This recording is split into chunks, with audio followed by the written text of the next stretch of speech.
Okay. All right. Every single like live stream, like all the archives just start with this comfortable. All right, we're live. Uh, okay. It claims that we're live and streaming, and I have Cool. audio from me and audio from you. Perfect. Uh, I'm gonna confer with my colleagues to make sure that it actually is coming through. Right. Uh, and here we go. Ah, all right. It looks like we have image. And I'm going to go ahead and say welcome to the Sensel live stream. Our guest today is Ralph. I'm going to hurt your last name here. Freund? Freund. Freund? Right. Okay. There's a different phoneme for me. And also known as Noizebusters and Brain Alien and Unknown Reality Yes. and many other monikers. You have been an active music producer you've been doing live shows for what, a decade now? Or 25 years now, yeah. okay. Oh, anniversary, 8. and and so you know, as I say in our description here, you're sort of a techno music polymath because you're really kind of pushing the boundaries here. I'm going to pull up your website here of you're really exploring sort of a lot of different genres in techno. Yeah. And I mean, it's down tempo, up tempo, and the reason that I became familiar with Ralph was we met at the Bitwig party, I believe, at Super Booth a couple years Yeah, it ago. was it was in a super booth actually, and Placidus introduced us, and Yeah, it was a nice evening. yes, it was. And we are sadly missing it this year because of the cancellation. Uh, but yeah, as I got familiar with Ralph's work, in some ways it's funny because like looking at like what you do musically, you're touring in the summers and then doing workshops and education and doing a lot of technical setups, and then you're doing sound packs and presets, and I'm like, wow, that's kind of like the musical life that I would want. Were I doing that, because it's just, I look at like people who just tour and I'm like, it looks exciting, but when you get to a certain age, it also is very, very hard. It's And demanding. it's very demanding, yeah. And then but because I have so many other like technical interests and I really like communicating things, and so my balance is more, much more on the communications and technical end of things, and playing music is, a much smaller Yeah. part of my musical life. But yeah, so it's always funny to like look at what you're doing. I'm like, God, that's exactly it. You got it figured out. Yeah, I'm living a dream. It's like, oh, I'm trying. And that it ends up like this, I was not expecting. I mean, we just did music for ourselves basically in the beginning, and then it happened that people got interested more and more and more, and then I got more into it, um, because originally I'm actually a gardener, but then I switched to always was doing music, of course, but then Hmm. switched to electronic music on one point, and then discovered different genres, and I didn't want to fix myself into I want to do only techno or only this or only this or only this.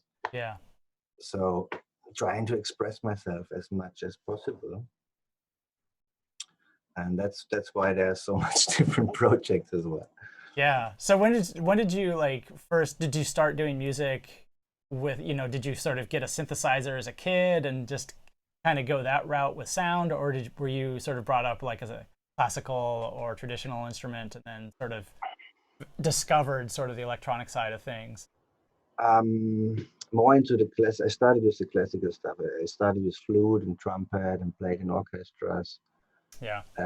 and then from there, teenage time, you're not so interested into classical anymore, so switched from there to guitar, like Hmm. first acoustic guitar and then electric, and then my brother actually introduced me to electronic music because he was working in a big um, in a big disco in Frankfurt, in Germany. And that's where I heard it the first time. And then I went back to my friend and said, like, hey, let's do some electronic music. It's fun, you know. And here we are. We still is doing it. Yeah.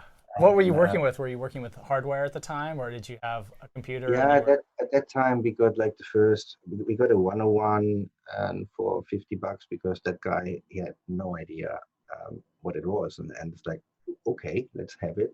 Yeah. And then Well, this was the first exploration, like trying out synthesizer sounds and, you know, but we was like learning nearly everything by our own. Then later I made like an audio engineering school and mixing bands and learning about all the details and production as well. yeah. And but it was more like teenage, that area where we started to explore more electronic stuff and trying the first synthesizers. And then we got a Korg Trident as well from a friend. And this was the start. And I was hooked. I mean, starting with synthesizers, like, okay, that's what I want to do. Yeah. And And then that's where I yeah, and then it's just want to piece by explore more. piece. Yeah. Piece by piece, you're like, oh, then there's this thing, and then it's just funny because like the technology aspect of it is so tied into, tied into that like that drive, and it's funny because it's just like it really kind of once you like have that like desire for the electronic sound, and then Yeah. there's like some new piece of gear or some new spin on it or some just new look. It doesn't even have to Yeah. sound different, It's No, no, like no. It's just like there's a new one. Okay, get yeah, it. and so it's like another reason, and it's like this funny like weird like consumerism as expression, but you know, Hmm. and techno fetish and all of these things, but it really does motivate you like having new gear and new Yes. ways of looking at this stuff, you know. Yes. And you know that this difference also between like hardware, software. I like to touch stuff and turn knobs and like it's addictive. Yeah, And it's nice to work with software. I use software a lot, but it's just different to work with instruments and you have it in front of you and you can touch stuff and shape the sound into new worlds. yeah, and I think it's I was watching you were live streaming, so in light of our sort of self isolation, and this is something I want to talk to obviously talk to you about because it's something I'm going to want to ask everybody is like how you're coping with this. But before we get into that, I think it's watching you live stream stuff was like, oh, this is great to watch, because you were like anybody who can catch Ralph doing this stuff on Facebook, or are you doing on mostly on Facebook, or you do it on Instagram? I guess you can't really do it on Instagram the way you're Um, doing it, but it was too complicated to set up actually. That's yeah, why Facebook was the easiest task yeah, to do. And you can replay all the streams there hmm as well on the page. right.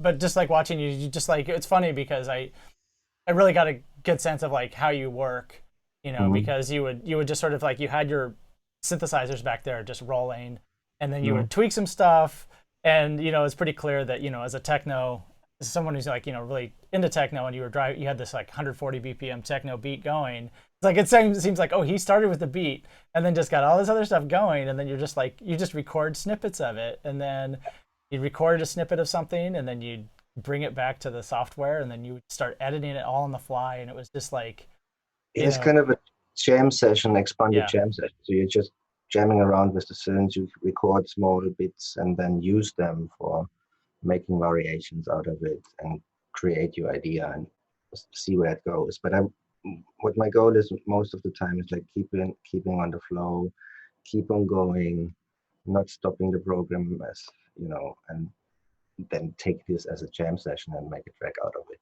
yeah, because it's like in some ways it's because you have all these abstract sounds going. In some ways it's easy to sort of be satisfied with them, but I could see that when you would bring it into Bitwig, you really using the software as just like this tool to tighten things. And Yeah. like Yeah, and it's like you just add these like little things at these important parts, and it's just like, well, that sounded, it's like you just kind of like changed the weird of that sound, but Mm. it just sort of gave you that little transition and that little bounce to, Yeah, maintain interest. using both words, like you can do so much with software nowadays. Yeah, So why not using it and then not just recording the sound from the synths and then leave it like it is on a like doing more and explore more yeah, and try to do stuff with the audio and that's what I like with Bitwig, for example. It's for me that's the one to go actually. yeah.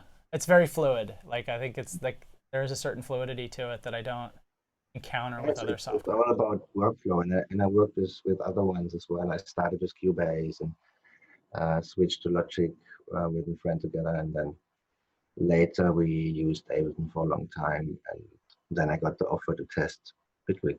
So Hmm. um, and then I was hooked. Like, okay, that's for now I'm done because it's for me the fastest workflow and I can do stuff and I can Yeah, have ideas and reproduce that one, and which was much more complicated in other programs for me. yeah, Not for other people, but it's just your own workflow which has to flow, and then that program you use. And yeah. I'm stuck with Bitwig now. Cool. So yeah, so I guess like to address that sort of like issue I was sort of uh getting at is just like, so obviously you do touring. On Tuesday I talked to an artist Moldover who he has done a lot of touring in the past, but he hadn't really lined up a lot of stuff, and he was mostly focusing on installation and technical assistance and behind the scenes technical work, and it just so Mhm. happened to work that way. But I know you pretty much like summers are your touring time. You do a lot of festivals in your It's not only summer actually. I mean, summer is more the Europe scene festivals going mostly, and then in winter time, yes, you have Brazil or India or Australia. Or, um, whereas I'm following the sun, Yeah, okay. but yeah, that's the main income I normally have, Yeah, and that's now it's like just a bit different situation for everybody, I guess. yeah. Um, so I'm trying to use all the channels we have, and internet in the moment is the best way to show what you're doing. Yeah, I think it's going to be interesting because it's like everyone's like sort of, including myself, and for the company of Sensel, like, like, well, our first sort of like the first instinct is to be able to is just like, well, we have live streaming, and this is how we can reach people.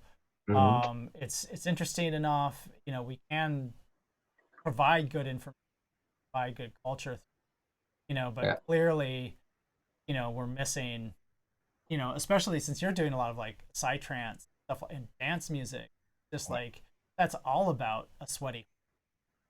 yes, and yes, definitely. And I think So it's also like it's very different to play from home and doing. It's nice you have all your equipment, which I would love to have on the stage sometimes. yeah, But it's very hard because you don't see the people and you don't get the energy which you have on a big dance floor, and you see the people and you can react on the music and on yes, like, from the reaction wise. And this is just it's a different point of view now to do it. I think yeah, um, just don't want to get stuck and just keep on moving and doing like still showing what I'm doing. right, right. I mean, we're all gonna have to like have to have some sort of moment of like, what's different, what are we gonna be able to do to like, what's the new sound, how is that gonna bring people together in a sort of like, I don't know, maybe it's gonna have to be more spiritual or transcendental way, We I will don't know. see. And We will so, see. you know, and we're just gonna have to be satisfied with that. But Yeah. it's gonna be different. I think it's definitely gonna create some different sounds. You look well equipped. Whatever sound is needed, you look. Oh yeah, yeah, yeah. I can't complain. I can't complain actually. My wife is actually not happy sometimes, but like no, not more, no more gear, no more gear. Yeah, yeah. It's part of the deal. It is, and it's also important. I think it's like when you can buy gear, kind of important to buy the gear because there's going to be times when you can't buy the gear. And Mm. I've experienced this. I've kind of like held on to things, you know, and then or like you'll be like, well, I'm just going to save money right now, you know, and then you get to a point and it's like, well, now I saved all that money, but now it's going to the fact that I'm not earning right now and I'm not buying gear, you know, so it was like, oh, I Yeah. should have bought the gear. Good. Sure. You I had it know? last time with the kids, like when there was no possibility to buy anything. It's like before the kid came, I organized, okay, what I need. Yes, I needed to buy before. exactly. So yeah, so you're doing, you know, I have in the background here, I have your Noizebusters page up and sort of goes through busters.com, goes through sort of like a lot of the stuff that you're working on. So Mhm. obviously technical stuff and mixing, education and things like that. And you also Yes. have been doing Patreon. And you know, and I think that's also kind of like a lot of that's been kind of a you've been doing that for a while. But Yeah.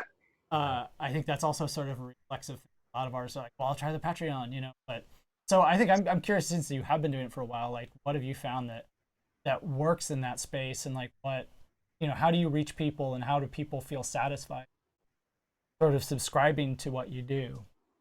You know, when I do workshops, like before, when I had this one-to-one, this was my thing, like going home to people and teach them at home with the equipment they have.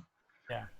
But now with all this online thing, especially with this Patreon, you can do like special content, or I do it that way that they can ask me questions and I do videos for that special case, or um, they can come up with anything, like from installation and from problems in the studio or whatever. And I try to just like solve problems because I have the experience from for a while. I was working in audio shops before. I learned all that stuff. So why not share the knowledge, you Yeah. know? And especially if you're new to the scene and you're starting making music, it's good to have Right. somebody in the background. Like, hey, I can ask him, and he Yeah. can push me in directions. So the Patreon in some ways it's like mostly like in some ways it's sort of a jingle out rather than trying to Yeah, build up that subscriber like because it's yeah, like the whole model of Patreon is like, well, you get subscribers and you get things like that, but you're sort of like, well, the subscribers is okay, but mostly you're just trying to create an audience yeah. and it's a committed audience that way, and then they turn to you for like, oh, I have a real job. Mhm. Is that Yes, kind of how it works for you? yeah, yeah, kind Okay, of. interesting, really And interesting. you know, I mean, there are so much different channels. So there's this Patreon thing, and then I do over Zoom and Skype some tips and tricks sessions with people. And this Patreon thing I started because I wanted to gain like a community where musicians can also share tips in between. And if they pay me a little bit more, you get more content or you get special features. What I do sometimes is like taking a project and they can remix it, and I can look also for the releases after that and stuff like this. So there are a lot of options you can do. And, but it's still, yeah, and it's just started with Patreon in November last year. Hmm. So it's all a bit fresh still. So I have to, and to make content, I want to keep on date and get it entertainment, that people have content a lot. But this takes time. Yes. Uh, I'm Yeah. trying my best to actually do what I can in between all the producing and family and Yeah, stuff. yeah. I know. It's like I'm just doing these live streams, and you know, I do a lot of production and video content for Sensel, and I have that same sort of like. It's Mm. just like it seems, you know, like the sort of like the promise from the sort of companies that put this stuff out is like, oh, it's easy. You just do this stuff, and it's just like it's not. It's It's like not, it's not really any easier than you know trying to do print ads in not, you know not at all. 1987. You know, it's Not like at all. it's still a full Uh, time job. yeah, it is. It is. Yeah. And sometimes I have to focus on this or on this. So if I would be honest, I need 48 hours a day. I know. I've been feeling that way too, and it's strange. It's like you know because I am in isolation. I'm trying to pivot. It's like it definitely is like wait. I just feel constantly like there's an anxiety and busyness to it that I'm like okay. I gotta break through this. Definitely. For sure. But it opens different doors with this new, this whole lockdown thing. Um, it's different to reach people, but it's also fun. It's a new way. I And agree. There's definitely an excitement about it, but it's also sort of like, well, that's it's also because I'm not a bartender or a guy who is a touring technician, just totally, yeah, who just got the rug pulled out from under him, and I'm just like, true. assume that may happen sometime, but Yeah. yeah, it is there is an aspect to it that I hope that we can make a positive change out of for sure. I hope Um, so. But yeah, we will survive.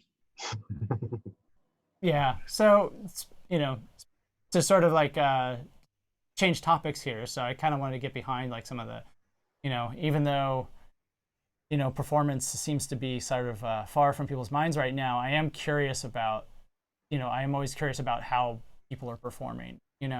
Because having been in music products a lot, I'm always like, just from sort of a product's perspective and Yeah. engineering perspective, I'm like, well, what point do they, what are they doing here?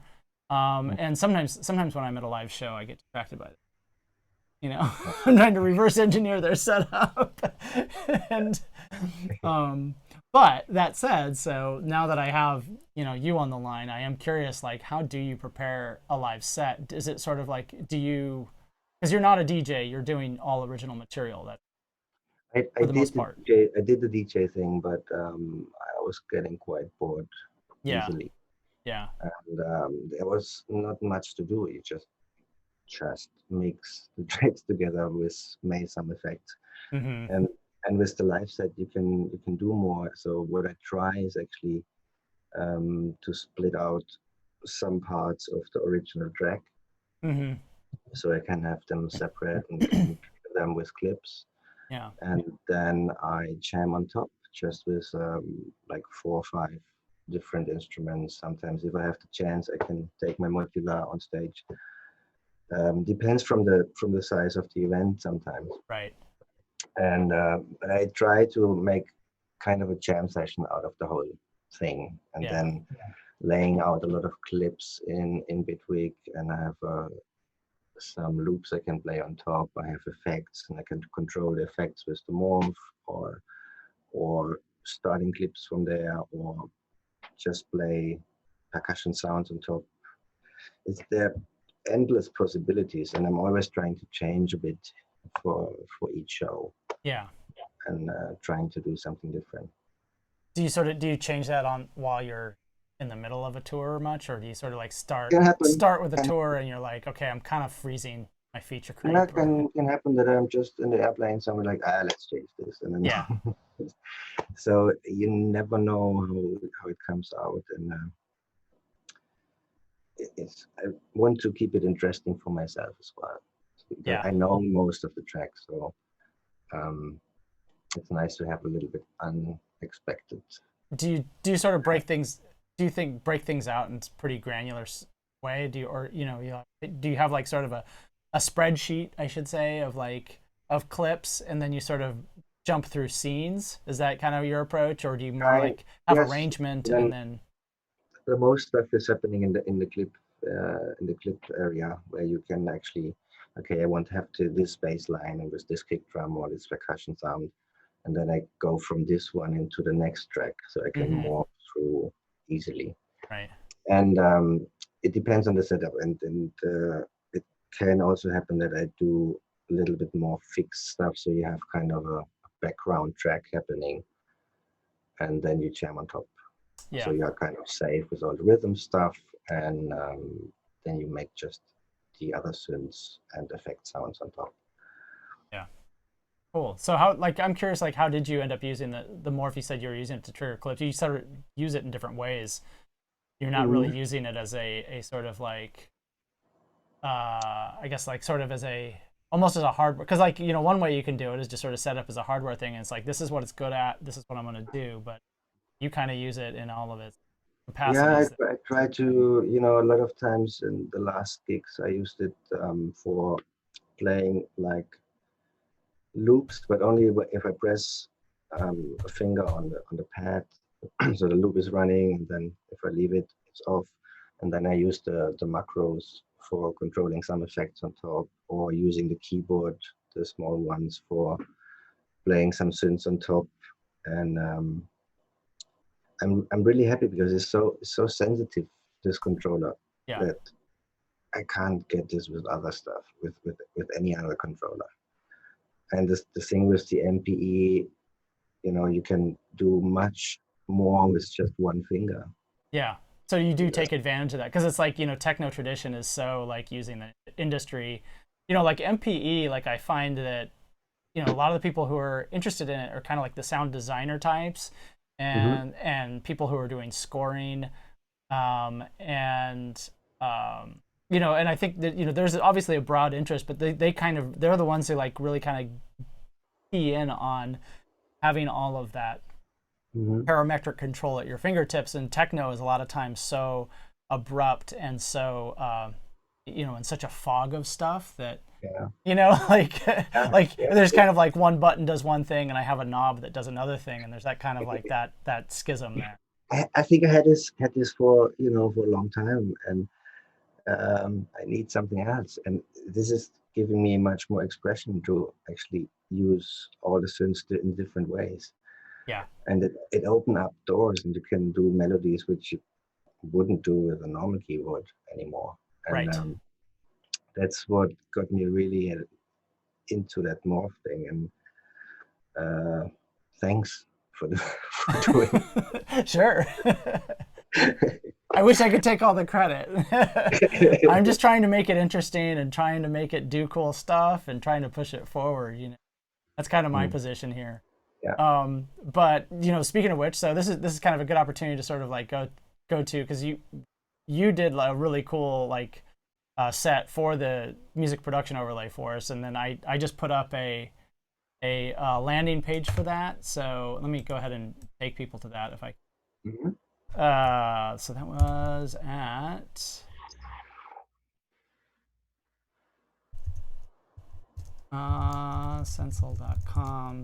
sensel.com/pages. There we go. Noizebusters timbre drums download. This is probably going to take a long time to load because I'm hogging all the bandwidth. We'll see.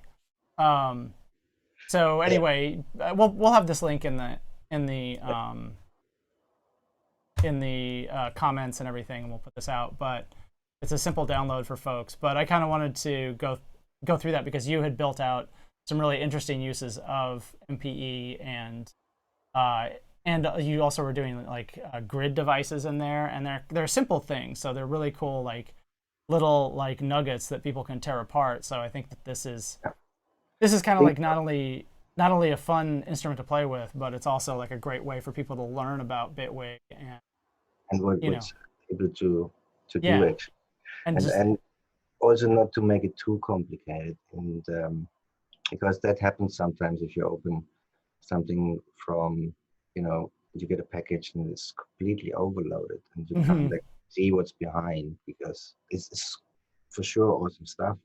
yeah, But I'm always looking about this teaching side, so it's nice to make something where people actually, okay, it's made like this, so let's try something that, on your own. And yeah, that's what I tried with that pack. And I mean, there's just 16 sounds, but the way you can right. interact with that sounds is different. Well, let's take a look at it. So you have that loaded up Yep. already. So um Yes. because it's like it starts off pretty simple. You've got some like nice kicks. Everybody needs a good kick. So Yes. and that, so for no other reason, you're gonna want to grab it just for the kicks. Yeah. um, Should I share the yeah, go ahead screen? and share the screen. Let's see here. Um, and Here you see. yeah, I see, and then I can see you. So like if you want to show some, because some of the things like you're doing things on the vertical axis with Okay. the, and I think I might need to modify my So here we have the I'm gonna mode. go ahead and shrink myself, a tiny little person. All right, real time OBS here, and I don't know if I can make you any bigger. Maybe that's probably gonna mess everything up if I do that. Maybe if I make this, I'm getting to know the video conferencing product here. Oh well, I think this will be all right. All right. Yeah, because what's important is what's in Bitwig, and then I think we can easily show like some of the interaction. Yes. So what we have here is actually a drum machine from Bitwig, Yeah, and then we have 4 different kicks. and those are just samples from Yeah, your modular. just yeah. Not. I think that one I did with Digitect and Ah, some okay. stuff. But so the kick drums are actually not the, they are not changeable. You have to change it in the program. So Mm-hmm. there's nothing happening if I touch somewhere else on the pad. Right. But the other ones, the other 12 ones, we have a snare. And so And what that I do, is. Go ahead and click on the snare cell, so then we can sort of see what we're looking what happens there, because you have the vertical position on that is um, mapped to a what you so you have that mapped to a selector, a chain selector, yes. So or that's a you can use the tempo actually to change the. I think. Wait a second, because I made a description here on the side. there we go. Right, so that is also very handy. That's important, especially if you didn't open it for a while. But I think this one is the controlling the pitch control of Okay, the snare. but you have several snares in that Yes, instrument layer, and those are all samples. yes, they're Yeah. all Okay. samples. And then they go through with the velocity and the other ones are we have a hi-hat as well, which is doing the same, also with pitch control. Mm-hmm. That's this one. So is timbre going to pitch or is it going to selection then? Well, the Both. selection is mapped to the macro knob. Is that right? Yeah. Ah, okay. So the tempo is actually doing the pitch thing, and then you can select the, the hi-hat here. Right. And the script just maps to those automatically. So if you have that top device selected, then you can knobs on them Yes. to select it and change the pitch. Yes. If you go Yeah. up here, you can change it like this. Yeah. Right. And then we have percussion and random. The random one is this So one. The tempo controls the modulation of that sounds. where's that modulation happening? Is that in? Modulation is happening in the with the delay. Okay. There are different settings going back and forth, Yeah. and then we have some effects here,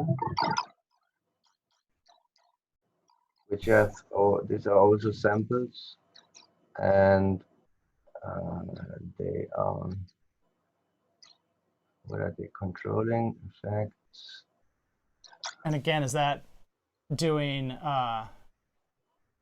is that selecting samples with timbre, or is that selecting samples with the that's selecting samples with the macros? Selecting samples are with the macro All knobs, on the like, macros. Okay. and then it's more like playing around with the tempo is controlling the effects or the pitch or Yeah. both, you know. And then we have another one, like a bass, where it changes. So it goes on the filter, timbre. Right. Okay. That's a fairly traditional MPE thing. Yes. And we have a In case you little, need a little relief there. yeah, like for everybody, you know. Yeah. And then we have the like a little acid sequence. And I also can pitch up. But that's so the sound source for that, it looks like, is a poly grid. Is that what we're looking at over there? I think so. Yes. Yeah, that's cool. Oh, and so is this your own grid creation or is a grid Yeah, modification? that's one of mine. I did some of for the Bitwig like library. Okay. And Uh, this is kind of like, you know, the for people who are not familiar with Bitwig, can you go ahead and double click on that and we can show them the grid? sure. Um, this is kind of like Bitwig's modular environment, as because the Bitwig itself is fairly modular, but then this is, you know, where you can really do programming and introduce a lot of like, you know, your own custom DSP stuff. Mm. Um, and you know, I guess, you know, Ableton Live has Max for Live. Reason has sort of, you know, more of a macro version of this.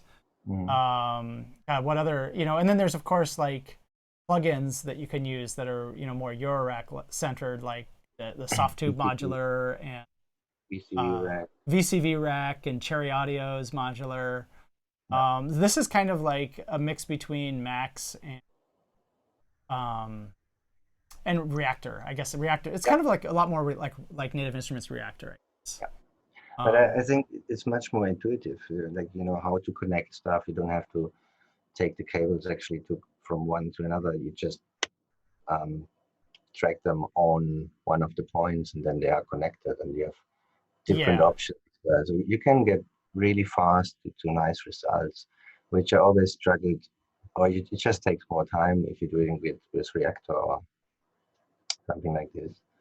So it's for me, it's a very nice add to Bitwig Studio, and I love what people doing now. Like there are so much people now using it and creating crazy instruments and effects, and it's unbelievable what you can do.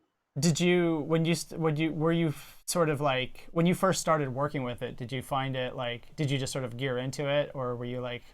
I mean, No, you're I'm doing. still diving. I'm still diving in. Yeah, You know, there's so much stuff to explore, and what I tried recently is to use the grid and then modulate the Eurorack and using gates and LFOs and stuff and doing rhythmic parts, sending it out as CV to the Eurorack, which is yeah, very interesting. yeah. And So much. that's a really interesting way to work because I think it kind of like, you know, doing, you know, sort of driving modular Mm, with your software is like, okay, then it's because a lot of times like, you know, there's cool sequencers and stuff like that, but a lot of times like, I don't know, with modular I find myself I want more on the timbre of it mm, and then use yes, something else to drive it. yes, um and for me also the border is gone. There's no difference between soft and hardware anymore. It's like it works perfectly, and you know, much less struggle with like like I had with other programs. right. And I like this interaction between real hardware and the software and how it works. And that's I'm really happy for that with Bitwig.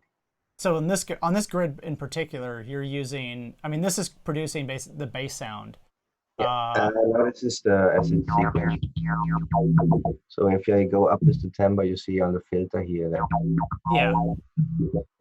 that I can change that a little bit so you get different variations and tones. Uh-huh. So But it's yeah. yeah. Okay. So yeah, the cool thing is, you know, yeah, you have like a distortion that's distorting the, you are you're distorting the signal before it goes in the filter, it looks like. Oh, and then a distortion afterwards to drive it. So these are the beautiful things you can do.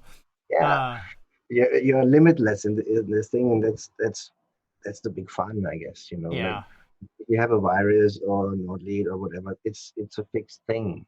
Like you have a yeah, fixed routing, and I get the most fun out of it if you can actually take that parts away and you make your own connections and routings, and then you come up with new sounds, which is sometimes not possible with a yeah. fixed. I know I personally haven't dived into the grid a whole lot. I've only done a little bit with it.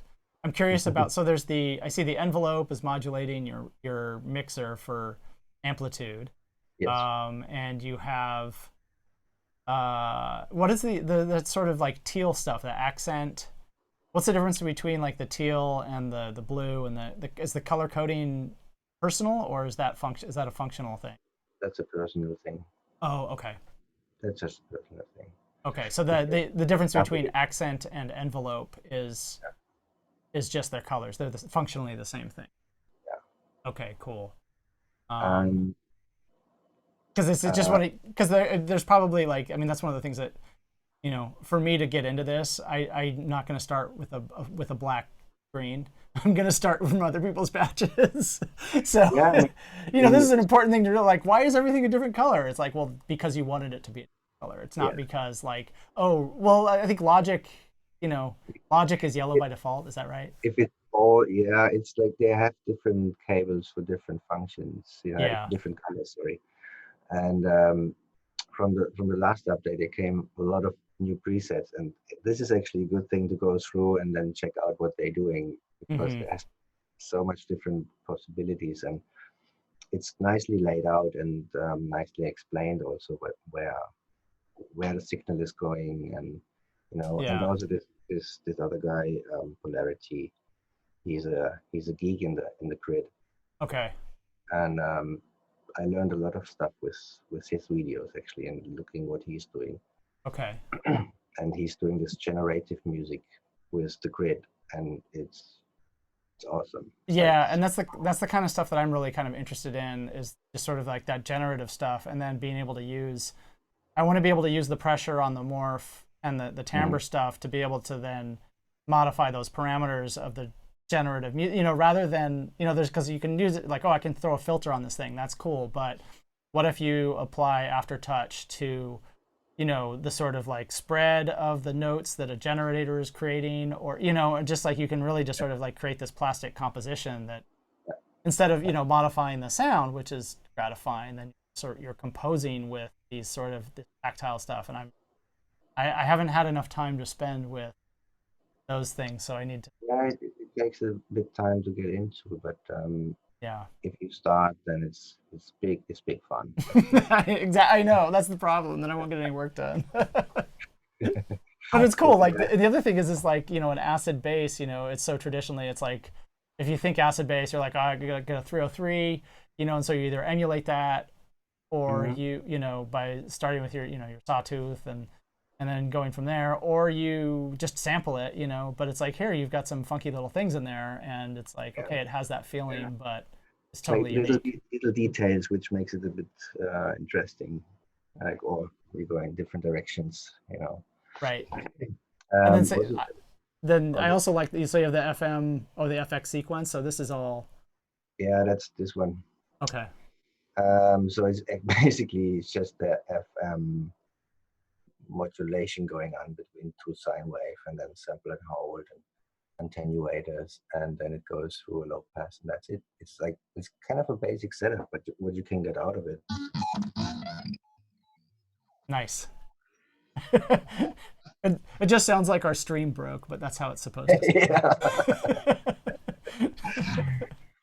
So sometimes it doesn't need much patch cables to actually do crazy sounds. Right. And, but it's, especially with this FM stuff, I need to learn more. I mean, this is huge with what you can do with that, and phase modulation as well. So do you have some devices on your site, or have you done any packs of presets for the grid, or is kind of like your first stuff? If we go inside the library, there's actually one. Oh, okay. And there was, if I go on the grid, why I only see one. Maybe I should open up my. Oh, okay. Any tags, right? There are some. Oh, so you've got a bunch already in there. Yeah. Cool. It was coming up with the last update. Okay. Nice. Bitwig. You're built in. Yeah, I'm really happy for this. So, and I did some for the phase 4 as well. Yes, I've been kind of intimidated by that synthesizer. Mm-hmm. Yeah, it's a little bit crazy. It is. It took me a while to Yeah. get into, but it's funny to if you go crazy with the modulations there. There's really unexpected stuff coming out. Yeah. And it took me a while to dive in and then create some normal sounds, you know. Right. Right. But What's happy, normal for you? Is that more like like the normal bass sound or like a right? normal Okay. lead saw tools, whatever. Yeah. And but I'm happy that Bitwig asked me for doing this, and I hopefully can do a bigger package. And I have some plans with one of the guys from there. Cool. Yeah, and I see that, yeah, and so then there's also just like that shaker was also kind of another one that was like I really like that one because it's like a shaker is, it's kind of like the most elemental thing, but you kind of got some randomness stuff in there, and again, it's like it's a But synthesizer dedicated to a shaker sound. yes, It's super cool. and here thank you. And the thing which is changing here is now the phase modulation and the filter as well, and the release time of the envelope With the timbre modulation, or is it? with the Yeah, timbre. yeah, So that's why you get a lot of different variations.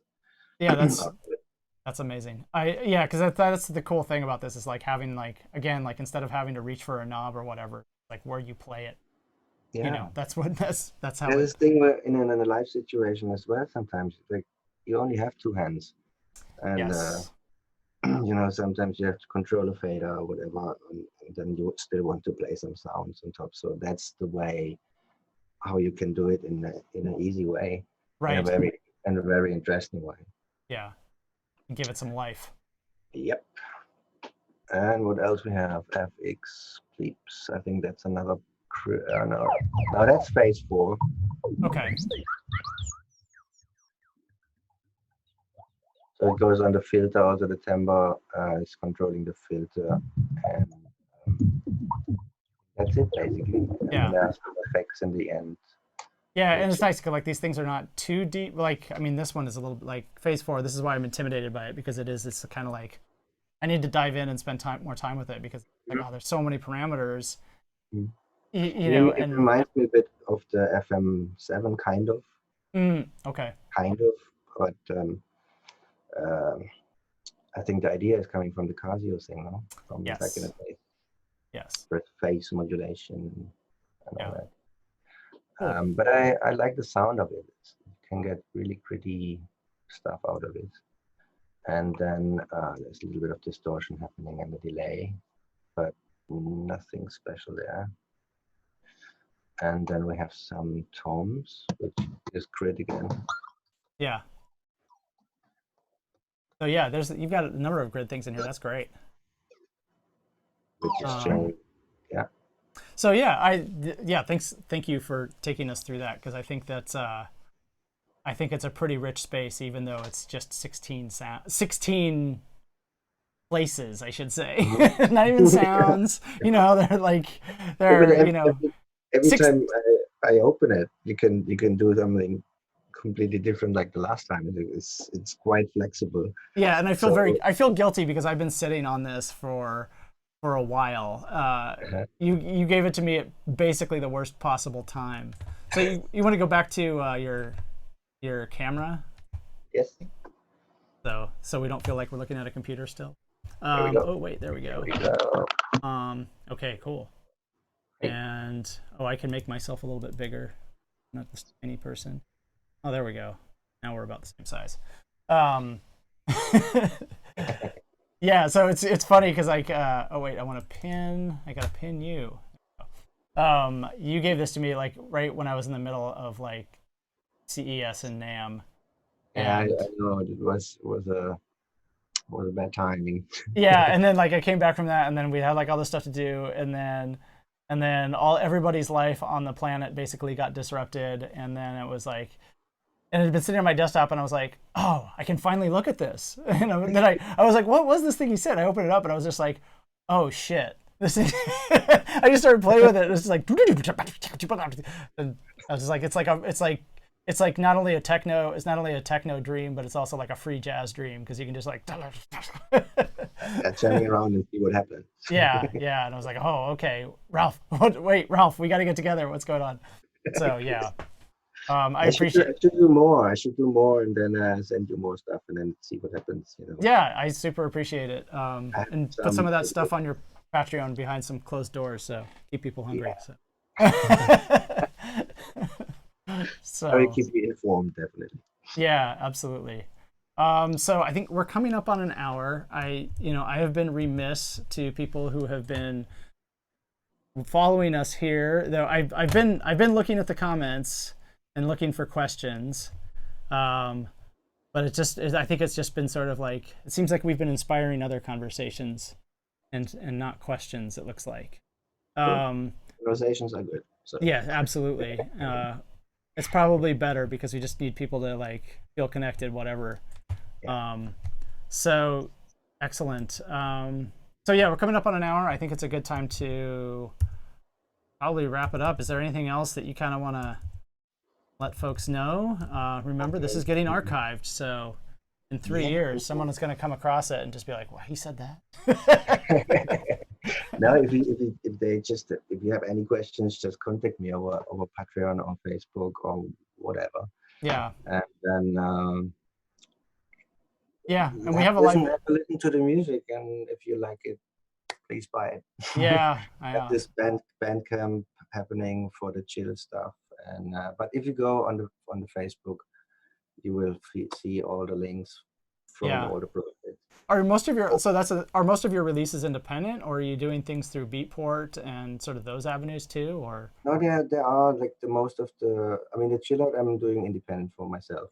Yeah. Most of them, but the whole trance thing and psytrance is going through labels, and I'm signed to Nano Records in England. Okay. So most of the releases going through this, and then like the official ways, and then going to Beatport and Spotify. Yeah. And all this. And then all of your monikers, are most of those monikers, are they still active, or is there sort of like you're sort of focused on a couple of them that? In the moment, most of them are active. The only one which is a bit slow in the moment is the one called Rasta Aliens, that was the first electronic project I started with a friend. And he was getting busy also with his own project, and then we moved away. We was living in the same city before, and we was always sitting in the same studio. And then we tried over internet, and it's not the same thing for us. Yeah, it's gonna have to be. Maybe it's time to bring it back and just make it happen. So in the moment, there's not much happening there, but the other projects are still all active, and the most active ones in the moment is Braincell and Unknown Reality. Yeah. The chill and the psytrance. Yeah. Thing, and check it out. And the best is maybe going on the website if you want to check out the music project. It's called brainalien.info. Brainalien.info. Okay. And there you have all the music projects and all the links to Facebook, SoundCloud, and all that things. Yeah. I've come across that. Brainalien. And my keyboard is slow right now. Do I have any CPU cycles left? Not much, I guess. So, okay. Well, Ralph, thank you for being up in Switzerland, because I'm like at dinner time here on the west coast of the States, and I enjoy it here because there's no noise. It's 4:00 in the morning. Yeah.